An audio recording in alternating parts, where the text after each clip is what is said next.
اور وہ پاکستان تحریک انصاف سے نہیں ہیں۔ انہوں نے اعتراضات پٹیشن برخلاف مریم نواز شریف زوجہ محمد صفدر امیدوار قومی اسمبلی NA 119 لاہور، یہ کہ سائل ندیم الطاف خان شیروانی وہ فلاں جگہ کا رہنے والا ہے اور قومی اسمبلی کا امیدوار ہے اسی حلقہ سے، الزام علیہ مریم نواز شریف ملک کی مختلف عدالتوں سے سزا یافتہ ہیں اور تاحال الزام علیہ کی سزائیں معطل ہوئی ہیں، نہ ختم ہوئی ہیں، لہذا الیکشن کے لیے وہ نااہل ہیں۔ یہ کہ الزام علیہ مریم نواز شریف میگا کرپشن کے بڑے بڑے اسکینڈل جن میں پاناما اسکینڈل سر فہرست ہے میں ملوث ہیں، ملک کی خزانے کو بھاری مالی نقصان پہنچانے کا سبب بن چکی ہیں، لہذا الیکشن کے لیے وہ نااہل ہیں۔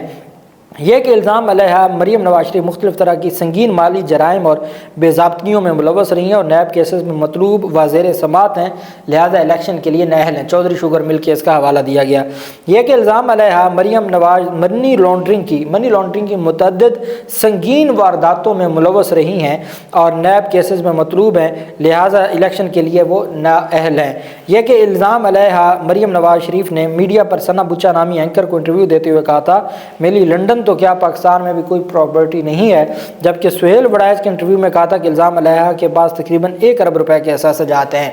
اس کے علاوہ جاوید چودھری کے انٹرویو میں حسین نواز نے کہا تھا کہ ان کے ایون فیلڈ والے فلیٹس لنڈن فلیٹس کی بینیفیشری الزام علیہ مریم نواز شریف ہیں۔ ان تمام بیانات سے واضح ہے کہ الزام علیہ جھوٹی اور بددیانت ہے اور صادق اور امین نہ کہلا سکتی ہے، اس وجہ سے ان کو نااہل قرار دیا جائے، الیکشن کے لیے مریم نواز نااہل ہے۔ 7ویں نمبر پر یہ کہ الزام علیہ مریم نواز شریف ٹیکس چوری میں ملوث رہی ہیں اور اپنے کاروبار اور انڈسٹری کو غیر قانونی طریقے سے فائدہ پہنچا کر ملک اور قوم کا بے تحاشا نقصان کیا ہے، لہذا الیکشن کے لیے نااہل ہے۔ یہ کہ الزام علیہ مریم نواز شریف نے سے قبل الیکشن میں جو کاغذات نامزدگی اور اثاثہ جات کی تفصیل بتائی تھی اس میں اور جو اب الیکشن 2024 کے لیے الیکشن کمیشن میں اپنے اثاثہ جات کی تفصیل بتائی ہے، ان میں واضح فرق ہے، لہذا مریم نواز الیکشن کے لیے نااہل ہیں۔ آپ جناب سے التماس ہے کہ مذکورہ ضمنات کی روشنی میں سائل کی اعتراضات پٹیشن منحازہ منظور کی جائے اور مریم نواز جو کہ سزا یافتہ ہیں، نااہل ہیں، کرپٹ ہیں، بددیانت ہیں، جھوٹی ہیں، ان کے خلاف آرٹیکل 62 اور 63 کے تحت جو ان کو نااہل قرار دیا جائے، لہٰذا حلقہ NA 119 سے نااہل قرار دیتے ہوئے الیکشن 2024 لڑنے سے روکا جائے، یہ درخواست دائر کی گئی ہے۔ اس میں کچھ چیزیں تو چونکہ مریم نواز اب سزا یافتہ نہیں رہیں اور ان کی سزا کالعدم قرار دے دی ہے، ایک ہی مقدمے میں وہ سزا یافتہ تھیں اور وہ اس میں سے ان کو رہا کر دیا گیا ہے اور ان کو ان کی سزا کو کالعدم قرار دے دیا گیا ہے۔ اس کے بعد اگر ہم آ جائیں چودھری شوگر مل کی انکوائری ان کے خلاف پہلے ختم کر دی گئی تھی نیب ترمیم کی وجہ سے، جب نیب ترمیم کا فیصلہ معطل ہوا، فیصلہ کالعدم ہوا، نیب ترمیم کالعدم ہو گئی، تو اس کے بعد دوبارہ سے کارروائی شروع ہوئی، لیکن چودھری شوگر مل کیس میں ابھی تک کوئی پتہ نہیں چلا کہ نیب مریم نواز کے خلاف کوئی کارروائی کرنے کو تیار ہے یا نہیں ہے۔ نیب نے مریم نواز کے خلاف جاتی عمرہ میں ہزاروں کنال اراضی کا الزام لگایا تھا اور اس پر بھی مریم نواز کو طلب کیا تھا، اس کے بعد اس کی بھی کوئی خبر نہیں ہے، ان مقدمات کا بھی نہیں پتہ۔ لیکن جو مریم نواز کے بیانات کی کہا گیا ہے کہ فلاں کو فلاں بیان دیا، فلاں کو فلاں بیان دیا، فلاں انٹرویو میں یہ کہا، فلاں انٹرویو میں یہ کہا، یہ وہ چیزیں ہیں کہ جس کی بنیاد پر ریٹرننگ افسران کارروائی کر سکتے ہیں۔ اس کو یہ بیانات میں جو تضاد ہے اور ایک کے بعد ایک بیان کی جو تبدیلی ہے، اس حد تک وہ ان کے خلاف کارروائی ہو سکتی ہے، لیکن میں سمجھتا ہوں کہ چونکہ پاکستان تحریک انصاف نے یہ درخواست دائر نہیں کی، پاکستان تحریک انصاف کے وکلاء درخواست دائر کرتے وہ بہتر انداز میں ہوتی۔ دوسری بات یہ ہے کہ اس وقت جو حالات چل رہے ہیں وہ حالات بڑے دلچسپ ہیں۔ وہ کیسے؟ امجد پرویز صاحب جو الیکشن کمیشن کے وکیل ہیں اور نواز شریف کے وکیل ہیں، شریف خاندان کے وکیل ہیں، 2 دن پہلے وہ لاہور میں جب سکروٹنی کے لیے گئے اور ان کے ساتھ مسلم لیگ نون کے بلال یاسین بھی تھے اور وہ نواز شریف کے کاغذات نامزدگی بھی انہوں نے جمع کروائے اور سکروٹنی کے لیے بھی وہ گئے۔ اب جب وہ وہاں پر گئے ریٹرننگ افسر کے پاس نواز شریف کے کاغذات لے کر، تو ان کو باقاعدہ طور پر پروٹوکول دیا گیا اور ان کو جو چائے پلائی گئی، ریٹرننگ افسر کے دفتر میں ان کو چائے پلائی گئی اور ان کو پروٹوکول دیا گیا۔ اب امجد پرویز صاحب بطور advocate supreme court of Pakistan NAB کے کیسز میں ان کو ایکسپرٹ سمجھا جاتا ہے، اس بنیاد پر ان کو پروٹوکول نہیں دیا گیا، ان کو پروٹوکول دیا گیا کہ وہ نواز شریف کے سیکرٹری بن کے ان کے کاغذات نامزدگی جمع کروانے ہیں، بس اس وجہ سے۔ اب مونا سلائی نے کیا کیا؟ اب چیزیں آپ بے نقاب ہوتی دیکھیں نا کس طریقے سے۔ مونا سلائی نے یہ کیا، پہلے بھی پرویز الہی اور مونا سلائی کے جو مقدمات ہیں نیب کے اور ایف آئی اے کے، اس میں امجد پرویز صاحب ہی وکیل ہیں۔ مونا سلائی نے اپنے کاغذات نامزدگی کے لیے 2 چوٹی کے وکیل، ایک امجد پرویز صاحب اور ایک جو عبدالرازق جو راولپنڈی ہائی کورٹ میں اور ان سے جو دہشت گردی عدالتوں میں کیسز کو دیکھتے ہیں، شیخ رشید اور پرویز الہی کے عبدالرازق،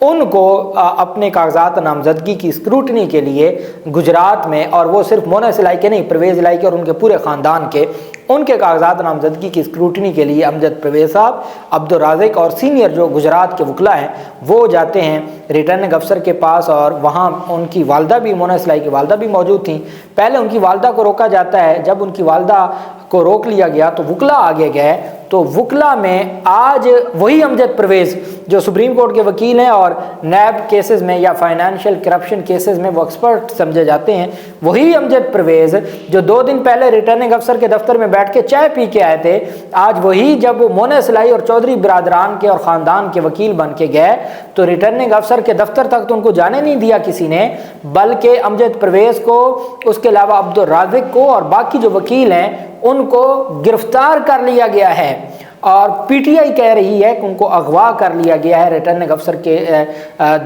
دفتر کے باہر سے ان کو گرفتار کر کے نامعلوم مقام پر منتقل کر لیا گیا ہے۔ وہ امجد پرویز جو الیکشن کمیشن کا اپنا وکیل ہے، الیکشن کمیشن کے ریٹرننگ افسر کے دفتر کے باہر ان کو اغوا کر لیا گیا ہے، ان کو گرفتار کر لیا گیا ہے، چونکہ وہ آج مونا سلائی اور چودھری خاندان کے وکیل بن کے ریٹرننگ افسر کے پاس گئے تھے۔ اندازہ لگا لیں کہ مریم نواز کے کاغذات نامزدگی کا اعتراض ہونا یا مسترد ہونا کچھ سوچ سکتا ہے؟ جہاں یہ حالات ہوں کہ ایک بندہ نواز شریف کے کاغذات جمع کروانے جائے تو اس کو پروٹوکول دیا جائے اسی شخص کو، اور اگر وہی بطور وکیل چودھری برادران جو